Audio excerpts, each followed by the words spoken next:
6절 말씀을 한 목소리로 같이 봉독하겠습니다. 시작. 여호와여, 어느 때까지니까 나를 영원히 일신하일까? 주의 얼굴을 나에게서 어느 때까지 숨기시겠나이까? 나의 영혼이 번민하고 종일토록 마음에 근심하기를 어느 때까지 하오며 내 원수가 나를 치며 자랑하기를 어느 때까지 하리이까? 여호와 내 하나님이여, 나를 생각하사 응답하시고 나의 눈을 밝히소서. 두렵건대 내가 사망의 잠을 잘까 하오며 두렵건대 나의 원수가 이르기를 내가 그를 이겼다 할까 하오며 내가 흔들릴 때 나의 대적들이 기뻐할까 하나이다. 나는 오직 주의 사랑을 의지하였사오니 나의 마음은 주의 구원을 기뻐하리이다. 내가 여호와를 찬송하리니 이는 주께서 내게 은덕을 베푸심이로다. 아멘. 우리 말씀의 제목을 한 목소리로 같이 읽겠습니다. 시작. 여호와여, 내 하나님이여, 나의 눈을 밝히소서. 다시 한번 읽어보겠습니다. 시작. 여호와 내 하나님이여, 나의 눈을 밝히소서. 아멘. 우리 좌우 옆 사람 인사합시다. 사랑합니다. 축복합니다. 함께서 행복합니다. 눈이 밝아집시다. 앉아주시기 바랍니다. 오늘 시편 13편은 다윗의 시라는 표제가 있는데 인도자를 따라 부르는 노래라고 한글 성경에는 나와 있습니다. 그런데 이 인도자라는 말이 원래는 나자라는 말이 영장이라는 의미를 가지고 있어요. 영장이라는 말은 정말 이 세상을 살면서 이렇게까지 행복할 수 있을까? 마음에 견딜 수 없는 그 감격, 밀려오는 그 감격을 주체할 수 없는 상태를 영장이라고 합니다. 우리가 이제 시편을 읽다 보면 표제 영장이라는 말이 많이 나와요. 그런데 오늘 말씀도 이 영장의 시, 영장을 따라 불러야 되는데 어떻게 부르는 노래냐면 미즈모르라는 히브리어 단어를 쓰고 있는데 이 미즈모르라는 것은 그냥 내 감정대로 부르는 게 아니에요. 딱 정해진 일정한 흐름과 규칙을 따라 부르는 게 미즈모르. 미즈모르는 원래 현악기를 의미하거든요. 현악기는 줄이 8개인 현악기는 그 줄마다 다양한 고유의 음을 가지고 있으면서 그 음들이 조화를 이루어 너무 아름다운 소리를 내죠. 그래서 우리가 미즈모르를 하기 위해서는 연습을 많이 해야 돼요. 이런 노래를 부르는 건, 악기를 다루는 건 하루아침에 안 됩니다. 우리 은혜 간사님이 이렇게 시간이 없으신 분이거든요. 우리 중에 뭐 바쁘지 않는 분이었겠지만 제일 바쁜데 어쩔 수 없이 피아노를 치는 이유는 미즈모르 연습을 너무 많이 해가지고 우리는 못 치거든요. 제가 대신 치면 좋겠는데, 아무나 좀 시간 있는 사람 와서 치면 좋겠는데 뭐 새벽에도 와서 해야 되고 선교원도 해야 되고 뭐 왕사부도 해야 되고 막 일이 많은데 또 해요. 왜냐하면 이게 미즈모르로 해야 되니까 연습을 많이 해야 돼요. 오늘 말씀은 그런 점에서 어떤 시냐면 우리의 삶을 정말 명품의 삶으로 하나님이 인도하시는 그 하나님의 손길을 우리에게 가르쳐 주십니다. 삶의 모든 여정은 우리를 영장, 살면서 이렇게까지 행복할 수 있을까? 이렇게까지 내 삶이 존귀하고 아름다울 수 있을까? 라는 걸 깨닫게 해주는 하나님의 손길이 담겨 있다는 걸 이 시편을 통해 이야기하고 있어요. 동시에 그런 고백이 감정적인 고백이 아니라 잘 다듬어지고 잘 익숙해져서 언제든지 흘러나오는 그런 노래로 우리를 만들어 가시는 말씀이죠.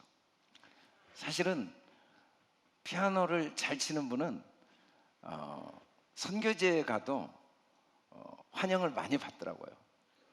인도에 그 피아노 잘 못 쳐도요, 우리 학생들 가면 얼마나 환영을 받는지 몰라요. 왜냐하면 이 기술은 거기 가도 또 그대로 사용할 수 있으니까. 내가 익혀져 있으면 아무 문제가 없어요. 정원사가 훌륭한 조경하는 능력이 있는 친구를 만났는데 전국을 다니더라고요. 조경 기술 하나를 가지고 전국을 다녀요. 왜냐하면 그 기술이 내게 익혀져 있으니까. 내가 언제든지 어떤 상황에서든지 마음에 감격할 수 있는 능력이 익혀져 있으면 삶의 모든 공간과 시간 속에서 감격을 경험할 수 있겠죠. 그게 믿음으로 익혀져 있으면. 근데 그 익혀진 과정을 보면 오늘 말씀에는 세 단계가 나와요.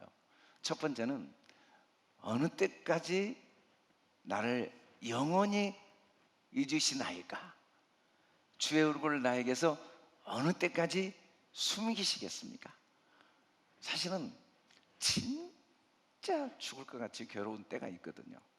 정말 괴로운 때가 있어요. 아, 이렇게까지 힘들 수가 있는가? 제가 한 목사님의 그 간증을 들었는데 너무 세상에서 방황하다가 하나님의 감동으로 모든 걸 포기하고 목회자가 된 거예요. 잘 나갔는데 돈도 잘 벌고 뭐 사람들에게 인정도 받고 아주 세상에서 남들이 부러워하는 일을 다 누리고 승승장구하고 있던 어느 날 견딜 수 없는 그 공허함 속에 하나님이 자기를 찾아와 주셔서 세상의 모든 명예와 권세, 부를 포기하고 주님을 섬기려고 결단을 했는데 그때 드는 생각이 세상에서 내가 하나님을 안 믿을 때도 이렇게 잘 나갔는데 하나님을 섬기면 하나님이 나를 얼마나 잘 도와주실까 라는 기대와 확신을 가지고 신학교 와서 교회를 딱 지하실에서 혼자 하나님 하고 개척을 했는데 1년, 2년, 3년이 지나도 전혀 변화가 없고 성도들은 늘지 않고 그런 절망 중에 빚이 쌓여가는 거예요. 그래서 야, 이거 안 되겠다. 이 교회 월세라도 내야겠다 해서 기도하고 고민하던 중에 지게차 운전을 하면 일당이 굉장히 많다고 그래서 지게차 학원을 다녔어요. 월세라도 갚으려고. 그리고는 이제 학원 딱 끝난 날 그 학원에서 소개를 해주는 거예요. 지게차 한 대만 사면은 하루에 뭐 30만 원씩 바로 일감을 연결해 주겠다고. 그래서 할부로 지게차를 딱 샀는데 아니 갑자기 일감을 연결해 주겠다는 사람이 자꾸 시간을 연기하는 거예요. 한 달이 지나도 뭐 아직 지금 일감이 지금 다른 사람들이 가져가 가지고 순서가 안 왔습니다. 그리고는 한 달, 두 달이 돼도 안 돼서 계속 지게차 이 할부금도 내야 되지. 이제 2중, 3중으로 월세도 내야 되지. 견디다 못해서 이제 직접 찾아갔더니 그 지게차를 판 회사도 없어지고 그 학원도 없어지고 지게차만 덜렁 남아서 한 3년 동안 지게차 할부를 갚으면서 그때 죽을 것 같은 고통을 느꼈다고. 차라리 이대로 딱 죽어버리면 좋겠다. 누구한테 진짜 하소연할 수도 없고 누구한테 원망할 수도 없고 그렇게 하나님의 원망이 되더래요. 내가 지금 세상에서 돈 벌자는 것도 아니잖아요. 내가 주님을 섬기자고 지금 주님의 나라를 위해 했는데 아니 안 도와주셔도 좋지만 방해는 말아야죠. 해도 너무합니다. 아니 이런 사기꾼을 만날 때 하나님 어디 계셨습니까? 뭐하고 계셨습니까? 라는 막 분노가 생기더래요. 어떤 분이 그 이야기를 하시더라고요. 너무 목회하다 절망이 와서 하나님 절대로 그래서는 안 되는데 도저히 견딜 수가 없어서 차라리 내가 빨리 하나님 나라 가는 게 하나님께 영광이 되겠다 싶어서 이제 바닷가에 높은 산에 언덕에 올라가서 그냥 바다에 뛰어내려 죽으려고 딱 올라가서 서 있는데 저쪽에 어떤 사람이 보이더래요. 그 바다 해변가에 가만히 보니까 손이 없는 두 손이 없는데 그런데 그렇게 춤을 추고 있더래요. 아주 그냥 뭐 뛰고 막 이리 돌고 저리 돌고. 그때 갑자기 하나님의 음성이 들리더래요. 아니 손이 없는 저 사람도 저렇게 기뻐 뛰는데 아무리 내가 힘들다고 죽어서 해야 되겠는가. 내가 다시 하나님을 의지하고 살아야겠다라는 생각이 들어서 그분에게 찾아가서 물어보고 싶어서 찾아갔대요. 도대체 뭐가 그렇게 기쁩니까? 나는 죽을 것 같은데 손이 없는데. 그랬더니 무슨 이야기냐고. 지금 이 롱군형이 가려워서 긁으려고 그러는데 손이 없어가지고 죽을 것 같은데 뭐 무슨 이야기가 오냐고 그랬다고 그래요. 하나님의 역사라는 게 참 신기한 것 같아요. 하나님이 일할 수 우리가 이해할 수가 없어요. 우리가 어느 때까지입니까? 이게 참 하나님의 침묵이거든요. 답답한 거예요. 답답해요. 근데 오늘 말씀해 보니까 나의 영혼이 번민하고 종일토록 마음에 근심이 너무 심해서 더 이상 견딜 수가 없는 거예요. 근심의 한계가 딱 이 한계를 더 이상 넘을 수 없는, 더 이상은 못 견디겠습니다. 원수가 나를 치고 자랑하기를 어느 때까지입니까? 이대로 나는 완전히 죽을 수밖에 없습니다. 희망이 하나도 없습니다. 길이 하나도 없습니다. 여러분, 군대 생활 저도 어려울 때였거든요. 제가 이 5.18 사태가 터지고 바로 군대를 갔어요. 군대 갔더니 전남대학교 다니다 왔다는 이유 때문에 저를 그냥 공산당으로 생각하더라고요. 입대한 순간부터 모두가 그렇게 보는 그 분위기였어요. 아, 정말. 그래서 절대로 그래서는 안 되는데, 제가 군대 간 지 3개월 됐는데 장설포대에 보낸 거예요. 최대한 6개월에서 1년이 돼야만 새로운 부대로 보내는 거거든요. 군대 법규가 그래요. 그런데 전남대학교 나왔다고 아니 그냥 3개월 만에 보냈더니 가보니까 전 군대에서 제일 문제 있는 사람만 모아놓은 군대예요. 아침부터 저녁까지 뭐 제정신이 아니에요. 완전히 정말 뭐 술 먹고 정말 살벌한 군대 생활을 하기 시작했는데 그래도 괜찮아요. 왜냐하면 국방부 시계는 돌아가거든요. 제때 날짜가 있으니까. 때를 알면은 아무리 힘들어도 견뎌요. 때가 있으니까. 때를 알면은. 근데 그 때가 1년일 줄 알았는데 2년이 되고 2년이면 될 줄 알았는데 3년이 10년 되면 정말 견디기 어려워요. 다윗이 그랬거든요. 설마 뭐 이게 1년 2년이면 되겠지. 그래서 도망 다녔죠.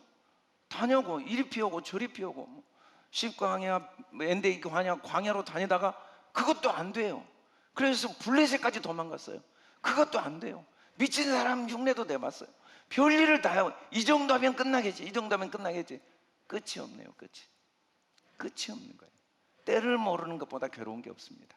근데 저도 군대 생활하면서 참 괴로운 이유가 뭐냐면 맞는 게 괴로운 게 아니에요. 맞는 게 괴로운 게 아니라 이유를 모르고 맞을 때 진짜 괴로워요. 그때는 정말 견딜 수가 없어요. 이유를 알면은 그래도 강도가 아무리 세도 견딜 수 있는데 강도가 아무리 약해도 아무 이유도 없이 맞으면 그때는 정말 견디기 어렵거든요. 다윗이 정말 어려운 건 도대체 이유를 모르겠는 거예요. 이유를 모르는 거예요. 그래서 하나님께 탄식하고 있는 거죠. 하나님께 절망의 절규를 하고 있는 겁니다. 어느 때까지 나를 정말 영원히 잊어버리신 겁니까? 왜 그렇게 침묵하십니까? 왜 얼굴을 숨기고 계십니까? 하나님이 이유라도 설명해 주시면 내가 이렇게까지 마음이 괴롭고 불안하고 억울하고 고통스럽진 않죠. 원수들이 나를 조롱하는데 이렇게까지 비참하진 않습니다. 이렇게까지 절망적이진 않습니다. 라는 생각이 밀려오는 고백을 하고 있습니다. 여러분, 우리가 다 모양은 다르지만 저 사람 아무 걱정 없을 거야. 목사님이 무슨 고민이 있겠어. 저분은 몸도 건강하고 또 직장도 튼튼하고 또 가정도 아주 행복해 보이는데 무슨 고민이 있겠어. 아니, 다윗이 고민이 있었다니까요. 다윗이, 그 하나님의 사랑을 받은 다윗이 그렇게 모든 사람이 원한 이스라엘의 왕이 하루아침에 되고 그렇게 영광스러운 자리에 오른 사울도 고민이 있었다니까요. 너무 고민이 많은 거예요. 여러분, 사람은 고민이 없을 것 같아도 나름대로 다 고민이 있습니다. 괴로움이 있고 절망이 있고 답답함이 있어요. 왜냐하면 이유를 잘 모르니까. 이유를 몰라서 괴로워요. 이유를. 그리고 때를 몰라서 괴로워요. 기도하죠, 처음에는. 그리고 감사하죠. 그리고 찬양하고 하나님을 믿죠. 그랬는데 그 기간이 계속 길어지니까 한계에 딱 도달한 때가 있거든요. 사람이 한계에 도달해 버리면 어떻게 할 수가 없어요. 내 한계에 도달하면. 그래서 부르짖고 기도하는 이 시간이 알고 보니까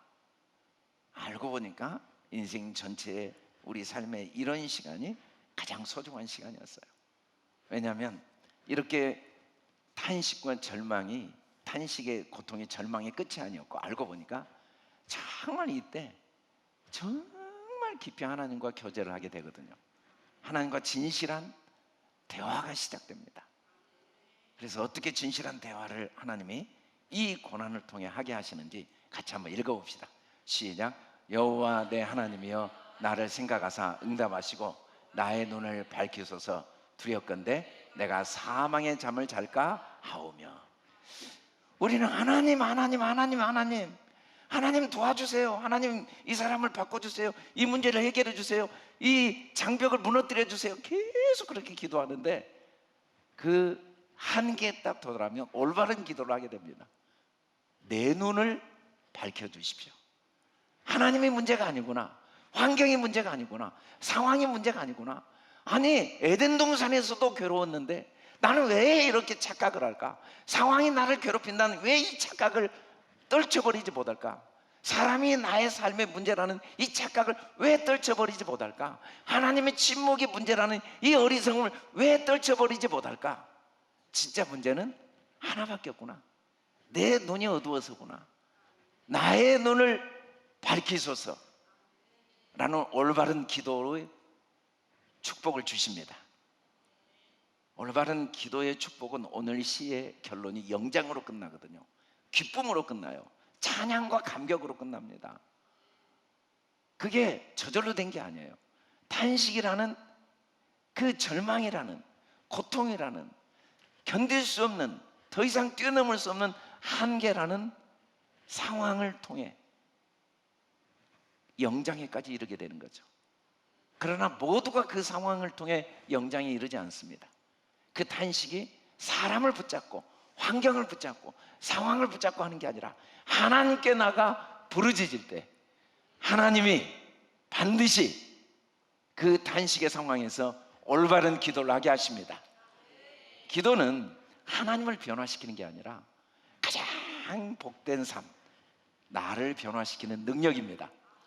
기도는 환경을 변화시키는 게 아니라 먼저 나를 변화시킵니다.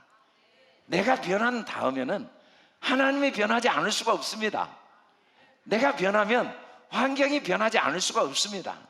환경은 저절로 따라오는 거지, 아무리 환경을 바꿔놔도 내가 변하지 않으면 또 그 환경 속에서 나는 동일한 탄식을 할 수밖에 없지만, 내가 변하면 그 탄식할 수밖에 없는 상황 속에서 영장의 노래를 부르게 됩니다. 그래서 하나님은 우리 눈이 밝아지기를 원하십니다. 여호와 내 하나님이요. 하나님은 나의 아버지십니다. 하나님은 나의 하나님이세요. 온 우주를 나를 위해 창조하신 분입니다. 내 머리카락까지 세시는 분이세요. 절대로 안 믿어지고 안 느껴져도 그것만은 변할 수 없는 진리라는 걸 눈을 열고 보기를 원하십니다. 감정적으로는 느껴지지가 않아요. 이성적으로는 이해가 되지 않아요. 어떻게 하나님이 내 하나님이고 나만을 위한 분이고 나를 위해 전지를 창조하신 분인데 이렇게 내가 광야 생활을 해야 됩니까? 이렇게 내가 억울한 일을 당해야 됩니까? 이렇게까지 내가 절망과 고통을 겪어야 됩니까? 언제까지 이렇게까지 하나님 침묵하실 수 있습니까? 라는 착각이, 그런 생각이 들어도 그래도 하나님은 내 하나님임을 보는 눈이 열리기를 주님은 원하십니다. 사람들은 하나님의 침묵이 나를 잊어버리신 것으로 오해를 해요. 그러나 이사야서 말씀에서 하나님 분명히 말씀하십니다. 어떻게 젖먹이를 그 의미가 있겠느냐. 그런데 혹시 잊을지라도, 그런 일이 있지 않지만 그 핏덩어리를 잊을 엄마가 없지만 혹시 잊을지라도 나는 너를 절대로 잊지 않는다 라고 분명히 말씀하셨습니다. 하나님은 내 문제를 다 알고 계십니다. 내 눈물을 알고 계십니다. 내 어려움을 알고 계십니다. 내 고민을 알고 계세요. 내 절망과 좌절을 알고 계시고 내 한계를 알고 계십니다. 그런데 왜 침묵하시겠습니까? 사람들이 어려움이 오고 고난이 오고 이유를 모를 때 반드시 밀려오는 생각이 하나님은 나를 잊으셨다는 생각에 멈추는 게 아니라 떠오르기 시작합니다. 오늘 우리가 본 영상에서처럼 자기 죄가 떠올라요. 그래, 내가 그때 기도를 안 해서, 그때 회개한다고 했지만 진실한 회개가 아니어서, 그래, 내가 그동안 살아온 게 하나님을 기쁘시게 하지 않아서, 내가 그때 이런 잘못을 해서 자꾸 죄가 떠오르고 정죄를 합니다. 하나님은 결코 정죄로 침묵하시는 분이 아니십니다. 하나님은 정죄가 불가능한 분이십니다. 사람은 정죄 때문에 침묵할 때가 많아요. 너무 화가 나서, 너무 미워서, 괘씸해서. 너도 한번 당해봐라. 특히 부부간에 딱 침묵합니다. 너도 한번 당해봐. 끝까지 입을 딱. 여자분들은 잘 안 그러는데 저처럼 남자들이 많이 그러더라고요. 저도 참 내 자신이 그런 옹졸한 모습이 변화된 게 너무 감사해요. 지금은 덜 그러거든요. 너무 감사해요. 예수님 믿어서 그래요. 예수님 안 믿었으면 갈수록 더. 그래서 노인 그 황혼 이혼이 자꾸 나오잖아요. 침묵이 점점 길어지다. 그래서 하나님도 그 침묵이 나를 정죄한다고 착각을 할 수밖에 없지만 아닙니다. 결코 정죄가 아닙니다. 하나님은 우리를 한순간도 그 사랑의 눈길에서 떼놓지 않으십니다. 왜 침묵하시냐면 눈을 열어주시려고, 마음의 눈, 영의 눈, 진리의 눈을 열어주시려고. 어떤 환경, 어떤 상황 속에서도 영장을 부를 수 있는, 그 영광스러운 자신의 삶을 누릴 수 있는, 참된 기쁨과 찬양을 부를 수 있는 능력을 주시기 위해서 침묵하십니다. 하나님은 침묵을 통해 우리를 더 높은 차원의 신앙으로 인도하십니다. 내가 사망의 잠을 잘까 두렵다고 했어요. 우리는 죽은 자와 똑같은 상황, 죽는 것이 더 편할 것 같은 상황에 처하지만 그 무덤의 자리를 하나님은 부활의 무대로 반드시 만드십니다.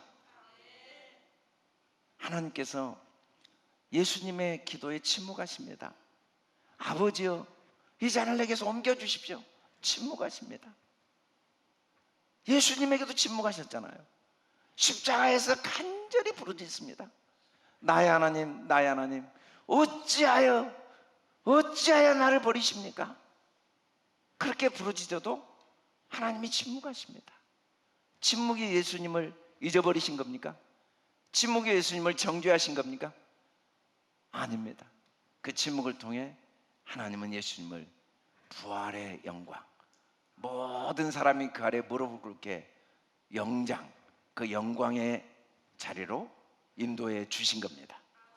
우리의 삶에 우리가 겪고 있는 고난을 우리는 사람들이 아무리 만 가지 이유를 대면서 이것 때문이야, 네 부모 때문이야, 조상 때문이야, 네가 교만해서 그래, 네가 잘못해서 그래, 네가 기도 안 해서 그래, 네가 죄가 많아서 그래, 네가 어리석어서 그래, 수없이 이야기를 해도 그 이유 때문만은 아닙니다. 그보다 더 큰 이유가 있습니다. 그 이유 때문에 침묵하시는 게 아닙니다. 오히려 그런 나를 더 높은 영장의 자리로, 더 참된 기쁨과 감사와 축복의 자리로 인도하시기 위한 하나님의 우리를 향한 포기할 수 없는 사랑입니다. 사람들이 응답을 받지 못하면 응답을 하지 않을 거라는 착각에 빠져요. 지금까지 하나님이 침묵하신 이유가 앞으로 응답하시지 않을 근거가 될 수 없습니다. 하나님은 우리 신음한 소리까지 들으시고 내 기도를 하나도 땅에 떨어뜨리지 않으시고 반드시 다 응답하십니다. 눈을 열고, 믿음의 눈을 열고, 그 믿음의 눈이, 마음의 눈, 영의 눈이 열릴 때 그가 뭐라고 고백하는지 같이 한번 읽어봅시다. 시작. 두렵건대 나의 원수가 이르기를 내가 그를 이겼다 할까 하며 내가 흔들릴 때 나의 대적들이 기뻐할까 하나이다. 두렵건대 나의 원수가 이르기를. 너무 마음이 두려운 거예요. 진짜 두려움이 바뀌었어. 원수가 이르기를 날 이겼다. 내가 흔들릴 때 나의 대적이 기뻐할까 하나이다. 이때 기도가 바뀝니다. 내가 흔들리면 안 되겠구나. 내가 흔들리면 안 되겠구나. 믿음의 눈이 열리면 환경이 흔들고 있는 게 아니라 내가 흔들리고 있구나 하는 걸 알게 돼요. 내가 흔들리고 있구나. 세상이 아무리 요동을 해도 내가 요동치 않냐면 아무 문제가 없지만, 세상이 아무리 잠잠해도 내가 요동하면 그 에덴 동산이 무의미하다는 걸 알게 된 거죠. 그리고는 고백을 합니다. 같이 한번 읽어봅시다. 시작. 나는 오직 주의 사랑을 의지하여 싸우니 나의 마음은 주의 구원을 기뻐하리이다. 여러분, 우리가 의지하는 건 주님의 도우심을 의지하는 게 아닙니다. 주님의 응답을 의지하는 게 아닙니다. 주님의 역사하심을 의지하는 게 아닙니다. 주님의 사랑을 의지하는 겁니다. 응답이 없어도 주님의 사랑을 의지하는 겁니다. 역사가 없어도 주님의 사랑을 의지하는 겁니다. 주님의 사랑은 언약적인 사랑입니다. 주님의 사랑은 영원한 사랑입니다. 주님의 사랑은 절대적인 사랑입니다. 주님의 사랑은 무조건적인 사랑입니다. 주님의 사랑은 영원한 사랑입니다. 우리가 의지해야 될 건 이 주님의 사랑을 의지해야 됩니다. 그래서 기쁜 거예요. 응답을 해줘서 기쁜 게 아닙니다. 역사를 하나님이 이루셔서 기쁜 게 아니에요. 그 역사를 이루신 하나님의 사랑 때문에, 그 응답을 하신 하나님의 사랑 때문에, 그 응답이 아직 되지 않았지만 여전히 나를 사랑하신 하나님의 사랑 때문에 우리는 에덴의 기쁨, 에덴의 축복을 누릴 수가 있는 겁니다. 우리가 언제든지 어떤 상황에서든지 기뻐할 수밖에 없는, 기뻐하지 않을 이유가 없는 증거를 하나님은 예수님의 십자가를 통해 우리에게 확증해 주셨습니다. 같이 한번 읽어봅시다. 시작. 내 짐을 여호와께 맡기라. 그가 너를 붙드시고 의인의 요동함을 영원히 허락하지 아니하시리로다. 우리는 흔들려요. 우리가 안 흔들리려고 할 방법이 없습니다. 우리는 흔들리지만 아무리 흔들려도 걱정하지 않아도 돼요. 후회해도 됩니다. 원망해도 됩니다. 불평해도 됩니다. 낙심해도 됩니다. 절망해도 됩니다. 괜찮아요. 왜? 하나님이 항상 붙들고 계십니다. 절망 중에서도 하나님이 나를 붙들고 계시다는 걸 우리는 눈을 열고 봐야 됩니다. 내가 요동하지 않으려고 할 필요가 없어요. 나를 요동케 하지 않을 주님을 바라보면 됩니다. 나는 뒤집어져도 하나님은 그것마저도 오일이 합력하여 선이 되게 하십니다. 나는 넘어져도 하나님은 그걸 통해 더 큰 축복을 주십니다. 나는 두려워해도 그 두려움 때문에 하나님은 나를 더 큰 하나님의 진리에 이르게 하십니다. 두려움은 적이 아니라 우리 삶의 수많은 두려움들이 영적인 스승이 되어서 계속 점점 더 하나님께 가까이 가도록 도와주십니다. 결말은 확정되어져 있어요. 우리는 요동이 불가능해요. 아무리 뒤집어지고 엎어져도 하나님이 우리를 붙들고 계십니다. 하나님이 절대로 영원한 요동을 허락하지 않으십니다. 잠깐은 요동한 것 같지만 그 요동을 통해 하나님은 우리를 더 높은 곳으로 인도하십니다.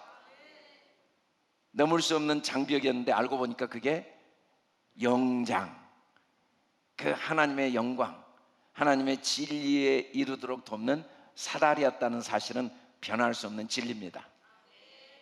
예수님 믿는다는 게 환경과 상황을 바꾸는 능력을 갖는 수준이 아닙니다.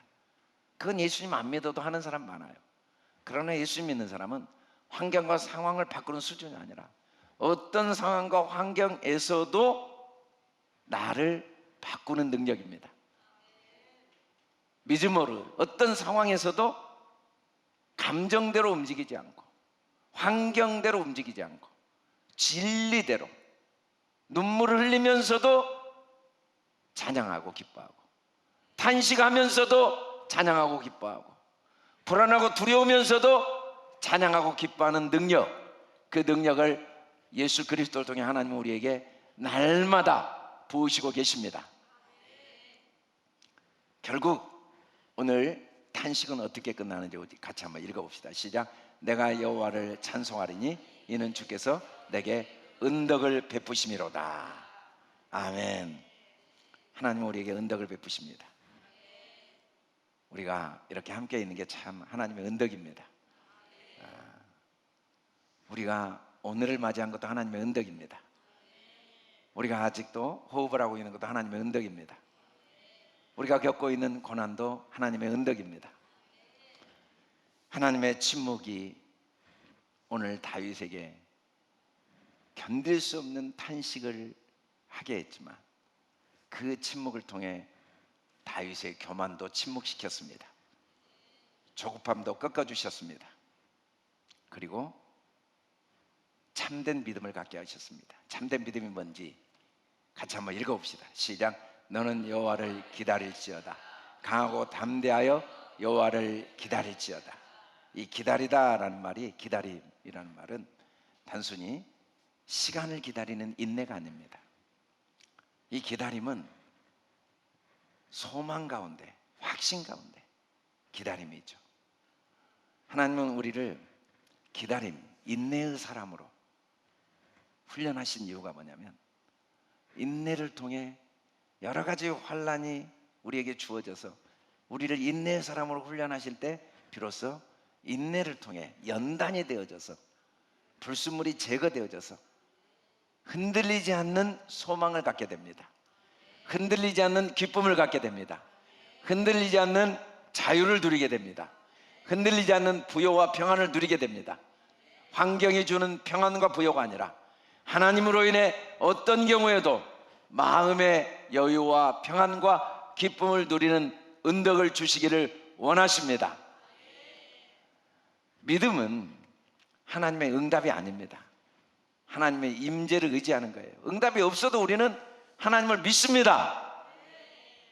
응답이 있어도 믿지만, 응답이 없어도 이 응답이 없는 게 나에게 더 좋은 축복이라는 걸 믿습니다. 결과가 아무리 나빠도 우리는 계속 전진하고 있는 걸 믿습니다. 하나님은 우리를 계속 더 높은 것으로 인도하고 계십니다. 돌아가는 길인 것 같지만 우리는 믿습니다. 이 돌아가는 길이 지름길인 걸 믿습니다. 깜깜한 어둠인 것 같지만 이 어둠이 산을, 이 높은 산을 뚫고 가는 터널인 걸 믿습니다. 라는 게 믿음입니다. 하나님 우리에게 믿음 갖기를 원하십니다. 믿음이 능력입니다. 믿음이 축복입니다. 하나님 우리에게 오늘도 이 믿음을 선물로 주시기 위해서 쉬지 않고 일하십니다.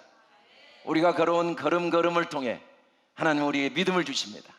오늘 우리 이승재 목사님은 얼마나 인생의 아픔을 겪었습니까? 태어난 죄밖에 없는데 태어나자마자 그렇게 상처 많은 아버지에게 태어났습니다. 그렇게 가슴 아픈 운명을 타고난 누나가 먼저 태어나 있었습니다. 그래서 잔인하게 누나를 때리고 그 누나에 대한 죄의식으로 고통해야 했죠.